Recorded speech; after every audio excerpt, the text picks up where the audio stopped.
Terima kasih saudara, Anda masih bersama kami. Setelah 2 hari buron, pembunuh petani cabai di Probolinggo diringkus polisi. Hasil penyelidikan awal diketahui pelaku menghabisi nyawa korban karena cemburu dan dendam. Anggota Buser Polres Probolinggo menangkap Abdul Samad, pelaku pembunuhan Abdul Halim, seorang petani cabai warga Desa Renon, Kecamatan Pakuniran yang jasadnya ditemukan di tengah area persawahan Sabtu sore. Sempat kabur usai melakukan aksi kejinya, Abdul Samad yang juga tokoh masyarakat di desanya akhirnya menyerahkan diri ke rumah kepala desa setempat. Menurut Kasat Reskrim Polres Probolinggo, Ibtu Putra Adi Fajar Winarsa, motif pembunuhan ini karena dendam berlatar cemburu. Pelaku sakit hati karena istrinya sering digoda oleh korban. Saat bertemu di sawah, pelaku spontan mengajak duel hingga berujung kematian korban.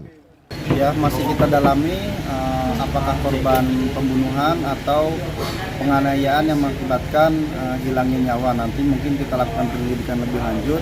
Kami sudah lakukan pemeriksaan saksi-saksi, mengamankan barang bukti yang ada, salah satunya celurit yang masih menancap di tubuh korban.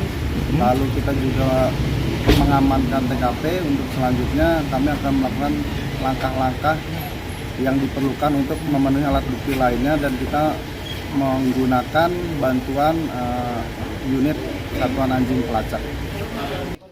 Sejumlah barang bukti diantaranya 2 bilah celurit, baju korban serta sepeda motor disita petugas. Dandi Ari Gafur melaporkan dari Probolinggo. Saudara, pria di Pamekasan membacok tetangga karena sakit hati istrinya diakui sebagai istri korban. Tidak sampai 24 jam polisi menangkap pelaku yang bersembunyi di gubuk di belakang pesantren. Penganiayaan yang dilakukan Bukiman, warga desa Bangkes, Kecamatan Kadur, Pamekasan, terjadi pada Selasa di depan rumah korban bernama Rukli. Kejadian berawal saat Rukli sedang menaikkan hasil taninya ke mobil untuk dijual ke pasar. Tiba-tiba datang pelaku dan langsung menyerang korban menggunakan senjata tajam. Akibatnya, korban jatuh tersungkur dengan luka di beberapa bagian tubuhnya. Korban kemudian dievakuasi warga ke rumah sakit, sedangkan pelaku langsung melarikan diri. Tidak sampai 24 jam pelaku ditangkap anggota Reskrim Polres Pamekasan di tempat persembunyiannya, di belakang pondok pesantren desa setempat. Korban dibawa ke Rumah Sakit Umum Daerah Pamekasan menjalani perawatan, dan alhamdulillah kondisi membaik. Motifnya apa, Pak?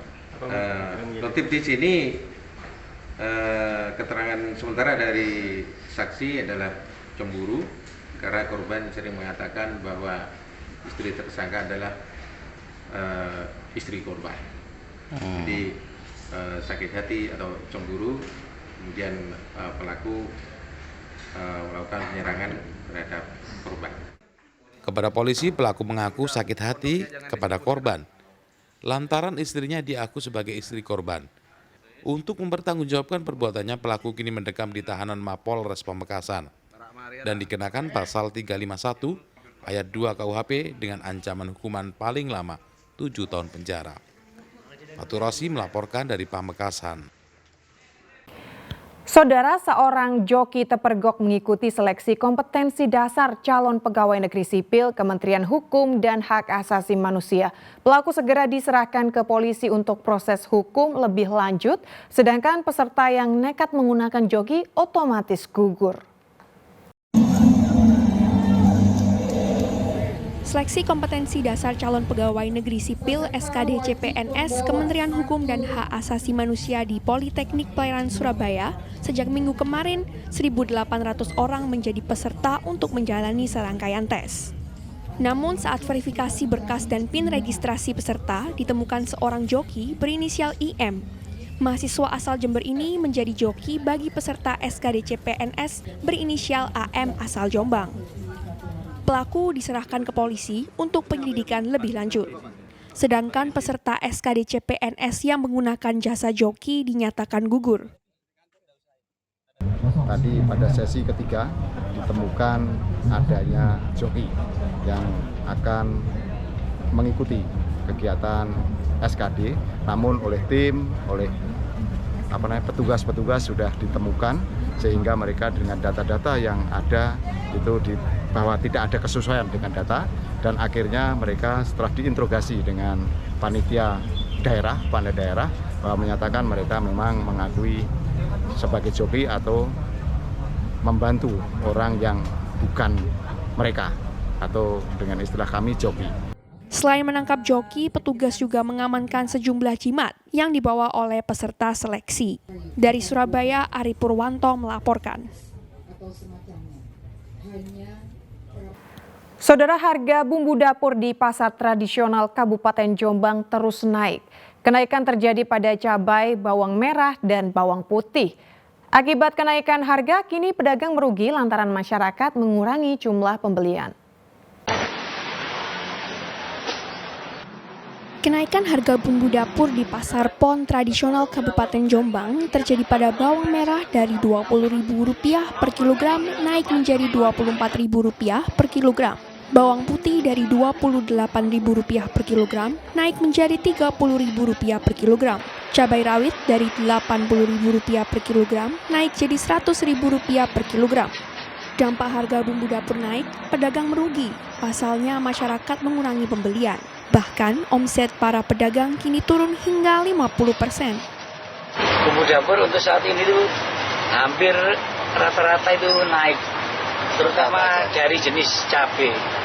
Bawang merah juga naik, bawang putih juga naik walaupun nggak terlalu tinggi naiknya.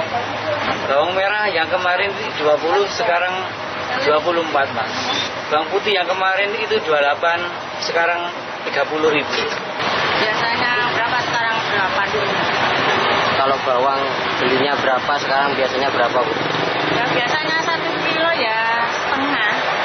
Biasanya 14 sekarang 16.200. Ya bingung jualannya juga merosot ya supaya harganya dinormalkan.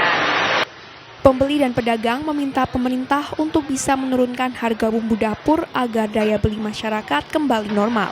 Dwi Mujiarso melaporkan dari Jombang.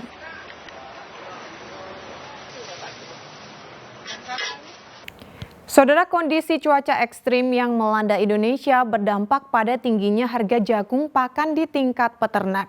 Guna menstabilkan harga, Perum Bulog mengimpor jagung pakan dari Argentina sebanyak 500.000 ton yang akan didatangkan dalam 2 tahap di dermaga Teluk Lamong, Surabaya.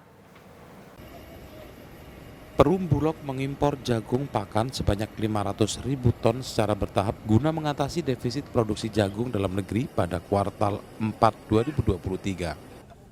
Tahap pertama, 250.000 ton tiba di Indonesia melalui 3 pelabuhan, yakni Pelabuhan Teluk Lamong Surabaya, Pelabuhan Tanjung Emas Semarang Jawa Tengah, dan Pelabuhan Merak Banten. Direktur Utama Perum Bulog Budi Waseso memantau kedatangan kapal pertama dari Vietnam yang memuat 21.000 ton jagung pakan berasal dari Argentina. Selanjutnya akan dijual kepada peternak sesuai harga yang ditetapkan pemerintah sehingga harganya kembali stabil. Rata-rata harga jagung pakan di tingkat peternak secara nasional di atas 7.000 per kilogram. Padahal pemerintah menetapkan harga acuan penjualan di tingkat peternak sebesar Rp5.000 per kilogram. Ini kita jatuhkan di beberapa daerah yang membutuhkan, di antaranya Jawa Timur. Nah, Jawa Timur ini kebetulan paling banyak yang pertama kali membutuhkan ya itu Jawa Timur yang kekurangan. Sehingga karena ini kedatangan pertama kapal, nanti ada Jawa Tengah dan wilayah lain Banten itu juga berdatangan. Maka saya ingin lihat kedatangan yang dari 250.000 itu hari ini yang datang sih 21.000. Nah, ini bertahap ya. Kalau tanya jagung dari mana? Ini jagung dari Argentina. Dengan datangnya jagung pakan impor ini diharapkan mampu menstabilkan harga di tingkat peternak. Slamet Riyadi melaporkan dari Surabaya. Kita ke informasi ringan, Saudara. Sajian kuliner menarik kali ini bisa menjadi alternatif di tengah mahalnya harga beras. Di Kabupaten Sidoarjo ada sajian makanan bernama sop ubi kayu atau singkong yang banyak diminati pelanggan. Bukan hanya kuahnya yang nikmat karena kaya rempah, singkongnya juga cocok sebagai pengganti nasi.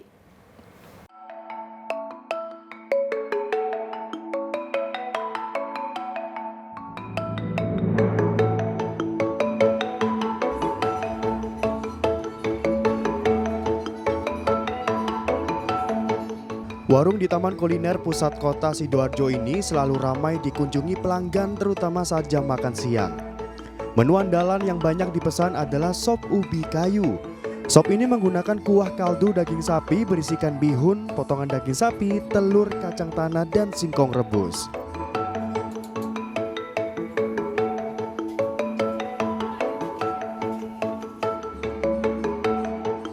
Pengolahannya sama seperti memasak sop pada umumnya. Selain memakai bawang merah, bawang putih, merica, ketumbar, dan jinten, juga ditambah rempah seperti kapulaga, cengkeh, jahe, dan kayu manis. Semua bumbu dan rempah dimasak bersama daging atau tulang sapi. Kemudian singkong kukus yang sebelumnya sudah digoreng menambah unik cita rasa sop ini. Mahayu Ahadini, salah satu pelanggan, mengatakan ia penasaran dengan rasanya, apalagi ada singkong pengganti nasi. Punya ciri khas tersendiri ya, karena singkong di sini sendiri kan juga lebih rendah dari nasi gitu. Jadi berhubung saya sekarang juga lagi diet, jadi ini juga cocok karena rendah kalori.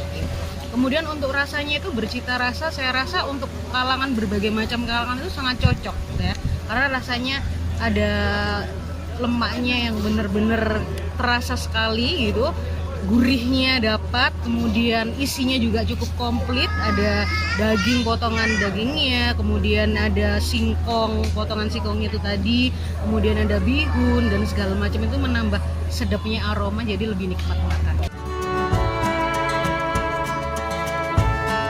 Sementara itu, Vita Autianti, pemilik warung sop singkong, mengatakan ide sop singkong ini berawal dari mahalnya harga beras yang tak kunjung turun.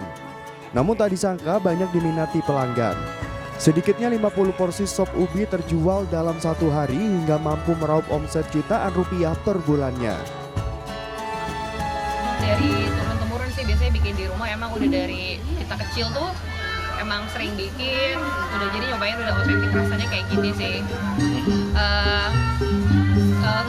Ngaruh sih sejak beras naik tuh, jadi orang-orang kan ini juga sebagai menu utama kan, pengganti karbo nasi, jadi udah lumayan ngenyangin juga gitu. Kalau makan ubi aja tuh udah lumayan ngenyangin. Sehari bisa ngabisin berapa porsi nih? Sehari 50 sih kurang lebih segituan, karena kita emang nyediainnya juga nggak banyak banget, jadi emang bikinnya fresh kan.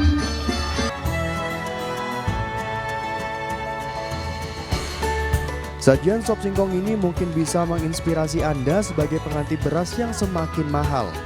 Selain rasanya enak, singkong juga memiliki kandungan kalori dan nutrisi tak kalah dari nasi. Zainul Fajar melaporkan dari Sidoarjo.